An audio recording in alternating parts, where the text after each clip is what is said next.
Nakilahok ang mga estudyante ng University of the East students sa isinagawang information drive ng Regional Police Community Affairs and Development Unit NCR sa Sampaloc, Maynila. Tunghayan natin ang balita mula kay Patrolwoman Rose Ann Moldes.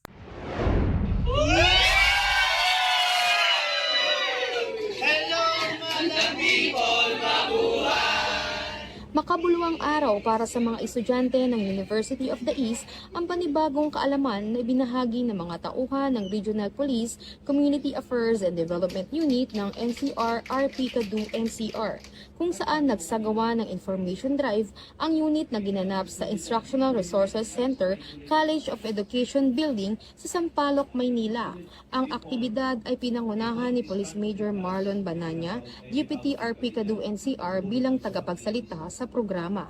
Kasama ang mga tauhan mula sa Community Assistance and Development Division ng PICAG na nagturo tungkol sa anti-bastos law para sa kamalayan ng bawat kabataan. Tinalakay din dito ang tungkol sa anti-illegal drugs kung saan inisa-isa ang mga masasamang epekto ng paggamit ng illegal na droga. Nilahukan ito ng mahigit 150 na mga estudyante ng paaralan kasama ang kanilang mga guro na aktibong lumahok sa talakayan.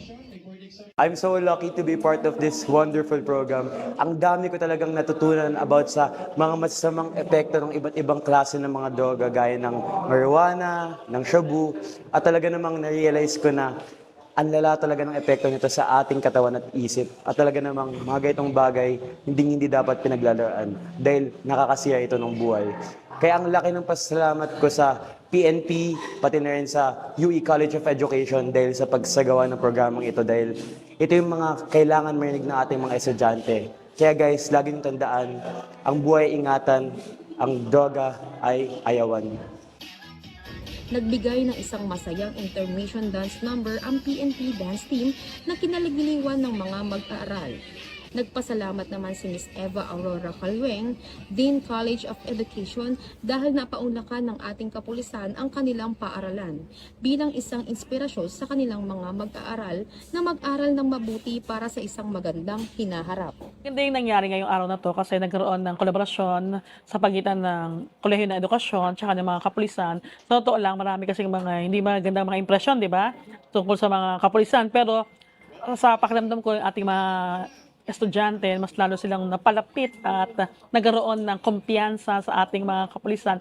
Lalong higit yung pinakagusto ko actually yung KKDAT, yung activity na ginagawa yung bootcamp. Sabi ko nga kanina kay Colonel Veronica, baka pwedeng gawin natin sa mga estudyante, baka pwede yung mga youth leaders ng College of Education at saka yung Basic Education Department kasi marami kayong mga SK pagsama-samahin sa Student Council para sila ay makaranas ng bootcamp na yon. I'm really looking forward to having more of this, not just in the College of Education, maybe in other colleges, pati Caloocan, sama na natin yung ERM, no? Para mas nakakaalam, mas maraming gawain, mas marami tayong, kumbaga, mas marami tayong mababagong mga isip, marami tayong masasalbang mga buhay, at sama-sama tulong-tulong para sa pagbabago ng ating bayan at lipunan.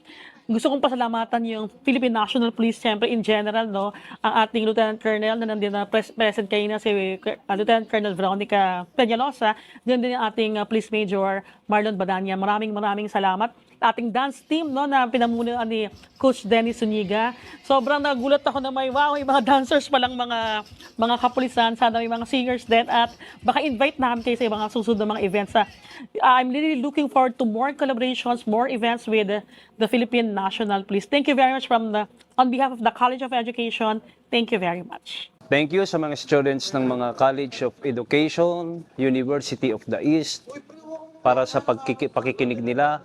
At sana'y marami silang natutunan sa lecture nating binigay sa kanila ngayong umaga. Mula dito sa University of the East, Manila City, ako po ang inyong PNN correspondent, Patrolwoman Rose Ann Moldes, alagad ng batas, taga-taguyod ng Balitang Pulis.